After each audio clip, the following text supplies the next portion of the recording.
Mahigit isang beses si Mario sinuntok ni Luigi si Mario. Hinabol niya na yan, sumbungan ng Roblox yan.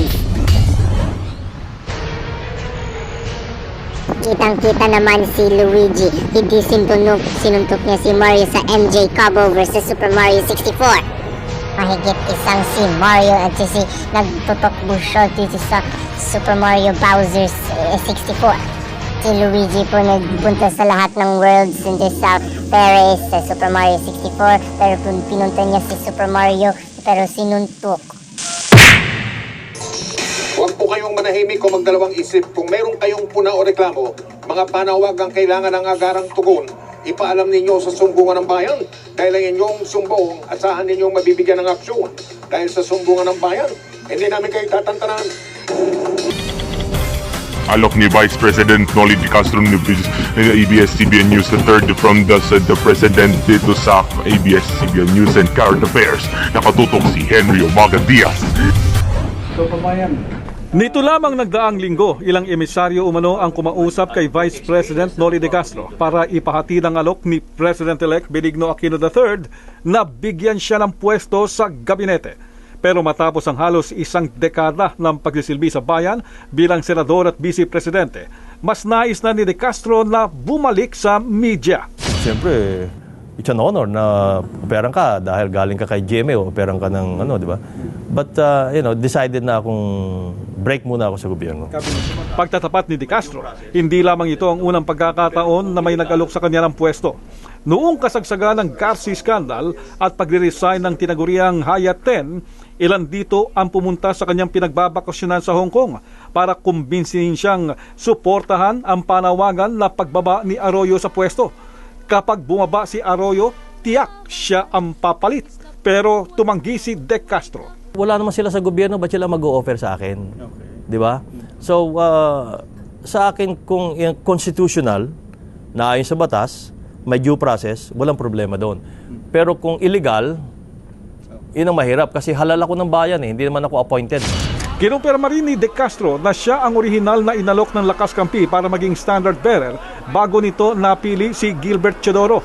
Pero isa sa mga nakapigil sa kanya ang negatibo ng imahe ni Pangulong Arroyo. Sa akin na ngayon, yan ang mga factors na sinasabi ko sa iyo kasama doon sa mga factors na yun. Ayoko nang dut-dutin yung sugat dahil baka magsugat ulit. Handang-handa na rin si Vice Presidente de Castro sa pagbaba sa pwesto. Sa katunayan ng dumalaw sa kanya si Vice President-elect Jejo Marbinay, pinakilala na niya ito sa mga staff at inilibot sa pwedeng maging opisina muna ni Binay habang kinukumpuni ang lumang Makati City Hall. Sa 6 na taon niyang panunungkulan bilang pangalawang pinakamataas na leader ng bansa, pinagmalaki ni de Castro ang nailaang pabahay sa higit na 100,000 pamilya at pagpapababa ng interes sa pabahay. Inisyatibo na mapapakinabangan ng darating pang mga administrasyon. Sa mga pamagang balita, pinatay ni Darth Bowser na si Mr. Game & Watch sa Eskwelaang Go Anime. Nakatutok si Simon Sprunky, eksklusibo. Eksklusibo, pinatay ni Darth Bowser na si Mr. Game & Watch sa Go Animate Eskwela. At isa naman si Darth Bowser, nag-execute siya pero nandito sa pulis at aresto siya dahil sa mga pulis na cartridges. Simon Sprocky, nakatutok 24 oras.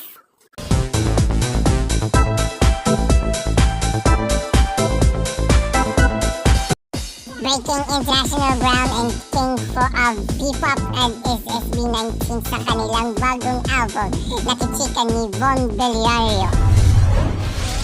Sa bawat wakas, may bagong simula. Ganito ang peg ni na SB19 Josh, Pablo, Stel, Ken at Justin. 24 na bagong awitin ang lalamanin ng kanilang upcoming album na Wakas at Simula. Going international na talaga ang P-pop Kings na may collab sa Queen of C-pop na si Jolene at sa Japanese group na Be First. We want to close the era na with a new album na magdidikta kung ano yung direction ni SB19 pagdating sa releases namin, sa target namin. All out na rin ang preparation ng grupo para sa inaabangang concert nila sa SMDC Festival Grounds. First time na mag-outdoor, I think ito yung pinakamalaking ipoproduce din ng 1Z na concert ni SB19. And for us, na gawin to, very very risky, very challenging. Pero pero sobrang looking forward kami at excited kaming magawa to. Isa pang pinaghahandaan ng grupo ang kanilang performance sa Lollapalooza na gaganapin sa Chicago sa Amerika. Sila ang first ever Filipino act doon. May Weverse account na rin ng grupo na isang global platform for global artists. It's a good opportunity to syempre showcase Filipino talent sa malaking stage, especially Lollapalooza. But it's not just us representing the Philippines this year, diba? We have Beanie as well, na talaga namang pupunta rin sa Coachella. But ultimately, siguro, ito na yun eh. Ito na yung start. Ito na!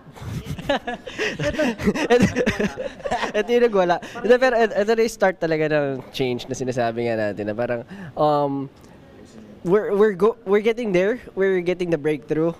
We have the opportunity. Abangan sa March 27 ang release ng Wakas at Simula album ng SB19 under Sony Music Entertainment. Nagbabalita mula sa Frontline, Von Belinario, News 5. Abangan!